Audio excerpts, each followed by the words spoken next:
بسم اللہ الرحمن الرحیم۔ السلام علیکم ناظرین، دینی مسائل میں خوش آمدید کہتے ہیں۔ ہمارا آج کا موضوع وضو کے مسائل اور ان کا حل۔ آج دو مسائل ہیں۔ پہلا یہ ہے کہ وضو کے درمیان سلام کا جواب دینا چاہیے یا نہیں۔ دوسرا یہ ہے کہ گٹر لائن کی آمیزش یا بدبو والے پانی سے وضو ہوگا یا نہیں۔ چلیے ناظرین، چلتے ہیں ان سوالوں کے جوابات کی جانب۔ یہ ہماری کتاب کا حوالہ ہے، خواتین کے مسائل اور ان کا حل۔ اس کے مرتب و تحقیق ہیں مولانا مفتی ثناء اللہ محمود صاحب۔ اس کا صفحہ نمبر ہے 243۔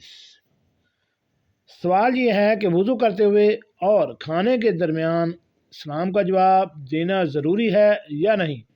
جبکہ سلام کرنے والے کو مسئلہ معلوم نہ ہو تو وضو میں مصروف ہونے کی وجہ سے ناراضگی اور غلط فہمی ہو سکتی ہے۔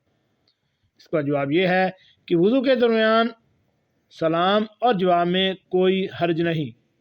کھانے کے دوران سلام نہیں کہنا چاہیے اور کھانے والے کے ذمے سلام کا جواب دینا واجب نہیں ہے۔ دوسرا سوال یہ ہے کہ بعض مرتبہ ہم کسی مسجد میں جاتے ہیں اور وضو کے لیے نلکا کھولتے ہیں تو شروع میں بدبودار پانی آتا ہے۔ بظاہر پانی صاف نظر ہوتا ہے اور کوئی رنگ کی آمیزش نہیں ہوتی، لیکن پانی میں بدبو سی محسوس ہوتی ہے۔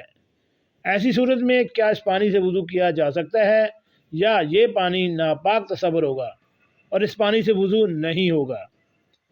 ناظرین، اس کا جواب یہ ہے کہ نلوں کے ذریعے جو بدبودار پانی آتا ہے اور پھر صاف پانی آنے لگتا ہے، اس بارے میں جب تک بدبودار پانی کی حقیقت معلوم نہ ہو یا رنگ اور بو سے ناپاکی کا پتہ نہ چلتا ہو، اس وقت تک اس کے ناپاک ہونے کا حکم نہیں دیا جائے گا، کیونکہ پانی کا بدبودار ہونا اور چیز ہے اور ناپاک ہونا دوسری چیز ہے۔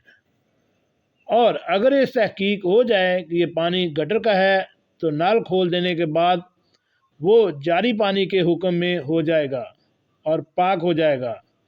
بس بدبودار پانی نکال دیا جائے، بعد میں آنے والے صاف پانی سے وضو اور غسل کرنا صحیح ہے۔ جی ناظرین، کیسے لگی آج کی ہماری یہ معلوماتی ویڈیو؟ ہمارے اس چینل کو